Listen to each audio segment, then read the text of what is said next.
What is going on, fellow dominators, and welcome to a new career mode that I'm going to be doing on this channel. And as you can see here, we're going to be doing a Leicester City career mode. Now, Leicester City have absolutely amazed me with how much progress they've made in the Premier League over the past season and a half, I'd say. But I feel like I could come in and do even more for them. I think that their current manager, he's not really cutting it. Claudio Raineri, not really cutting it right now.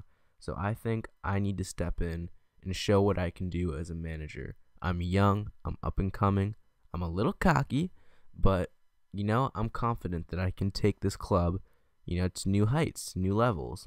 So yeah, that's what we are going to do. And also, we are going to have storylines in this series, so that is going to make it a little bit more interesting. So the first thing I did was I wanted to change the formation, because the formation of this team I just didn't feel was right. So I went ahead and changed it to the 4-1-2-1-2, which I really like this year in FIFA 16.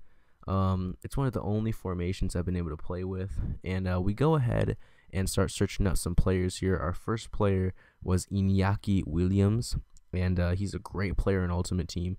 New player, I think. I'm not sure. I don't remember him last year.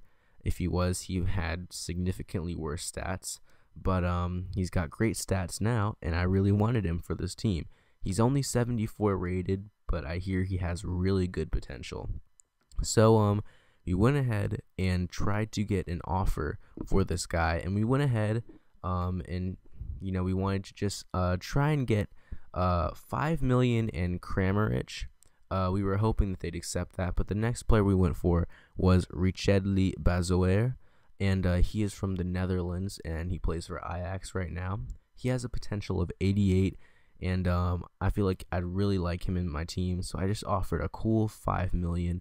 And then I was also trying to get some skillers in the team. As you can see there, I went for Gary Mackay-Steven, although I didn't really want him because his shooting's really bad. And then also Hatem Ben Arfa. A lot of people overlook this guy because he's 28 and he's not really known as the best player to get in career mode. But I think he's a good player, and he has some good years left in him. So I went ahead and inquired. And then I also inquired about our old friend Luis Muriel. He plays for Sampdoria now. Great player, only 24 years old, pacey striker.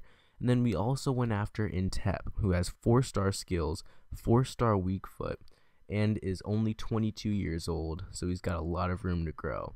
We also went after Dennis Diekmeyer. I inquired about him because he's a very cheap but very beastly right back. And right now, I'm not really focused on potential, and I know a lot of you aren't going to be very happy about that because that's a lot of what career mode is.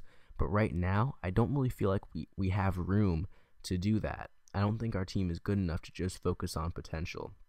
As you can see there, we made some more inquiries. I also made an offer. I'm not sure if I showed it. I made an offer for Timo Werner. He plays for VfB Stuttgart. He's only 72 rated this year. He got nerfed for some reason, and he only has 3-star skills. But I feel like he'd be a great backup striker if Okazaki's not playing well. I think they're going to battle it out at striker. As you can see, Stade Rennais offered way too much for Intep, so I just tried to make a cheeky bid to see if they'd allow it, but I can tell you that they didn't. Bazoer, they just rejected it. Ajax did because they thought he was too valuable, so I went ahead and slapped a bid of 15 million euros for him, and yeah, I'm really hoping that they accepted that, but I can tell you that they don't. Timo Werner, we just wanted to negotiate his contract. 19 years old, like I said, again, great player, and I feel like he can really help us. Plus, his wages are really, really low, so he's a cheap player, but he plays really well. And that's what I'm trying to build this team around, cheap players that play really well. As you can see here, Athletic Bilbao accepted the deal for Iñaki Williams, which I was really, really happy about, because Iñaki Williams is a great player, and he's going to add some of his Spanish vibe to this team. Don't know why I said that, but he's a 4-star skiller, and he's got a great pace, great shooting, exactly the player that we needed. Also, Hamburger SV accepted the deal for Dennis Diekmeyer, which I was also really happy about. 25 years old, still got a lot of room to grow. And yeah, I definitely wanted him in my team. And then we got invited to a European tournament, a summer tournament, but I decided to sim all the way to the final if we made it, because I didn't really feel like playing preseason. As you can see there, we got Dennis Diekmeyer, which is a great signing, great first signing. And then I decided to stall on Bezoer because 15 million was a lot. And I mean, 43 million is a big budget, but that would still take a huge chunk out of it. So I wanted to be smart with my money. We went after Callum Wilson. I almost said Charlie Wilson, like the singer. So we went after Callum Wilson. Although he's not the best player in career mode, his potential isn't too terribly high. And then I think Bournemouth just asked for way too much. But who we are really interested in is Yannick Bolasie. And I know there's going to be a lot of groans because Bolasie isn't exactly, the career mode player that everybody envisions, because he's not exactly young or anything. But we just slap a 10 million bid on him. And as you can see, they accept it because, I mean, he is a 5-star skiller. And he has such great stats that, like, it'd be stupid not to go after him because, I mean, he can still grow. He's only 26 years old, so he's got good years left in him. And, he's not too terribly expensive, and he's going to play well.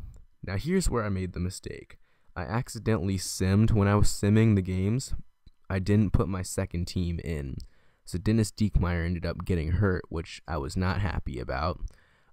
Fortunately, though, we did end up signing Bolasie in time for our first game against Sunderland at home at the King Power Stadium. Season opener. All eyes are on us right now. Okay, when we step on the field, all eyes on us. Now, I was really wanting to come out, hit the ground running here with a win, as Alan McAnally would say. And as you can see there, Mahrez with a shot from distance. And this game, to be honest, it was pretty boring. Not a lot happened. As you can see there, Wes Morgan giving the ball away. That was pretty much the theme of the game for us. Just cheap giveaways costing us. As you can see there, Mahrez drawing the foul at the top of the box. But, nothing was really falling for us. As you can see here, we're going to get put in a great position with Christian Fuchs. And he's got some great free kick stats on him. But I'm gonna tell you, I just couldn't bend it around the wall, and unfortunately, it just turns out being a wasted possession. It goes straight into the wall, and I was really frustrated about that because I really felt like we were dominating the game. But here, ladies and gentlemen, is by far the best chance of the game, and it's gonna haunt me for a long time. Wes Morgan gets away from his defender, the shot, and then Williams off the post from an open net. How did that even happen? I had no idea. But we went into halftime 0-0, and I just told the boys, we can win this game if we have the desire and the intensity. We have to execute, and we have to do all that we can to try and get this win. As you can see there, though, Sunderland getting one more chance with Fabio Borini, and that's how the game's going to end. We didn't really get a lot of stuff going. Legendary is hard, I will tell you. I may have to knock it down to world class, but guys, thank you so much for watching this first episode of our career mode. If you can get this, if we can all get this to 10 likes, I'd say, then I will know that I need to do more of these, that you guys like them. And be sure to comment below what transfers do you want to see, because I really value you guys' feedback, and you guys are the people that are gonna make this. This wouldn't be a series without you guys, and I really value the input, my subscribers and new viewers. So, if you have suggestions, go ahead and comment them down below. So that's all you're going to be hearing from me. I hope you have enjoyed this episode. If you like this series, don't forget to smash that like button. And if you are new around here and you're enjoying the content, go ahead and smash that subscribe button. It helps me out in more ways than you can imagine. But yeah, I hope you've enjoyed this episode, and until next time, peace, fellow dominators, and we are out of here.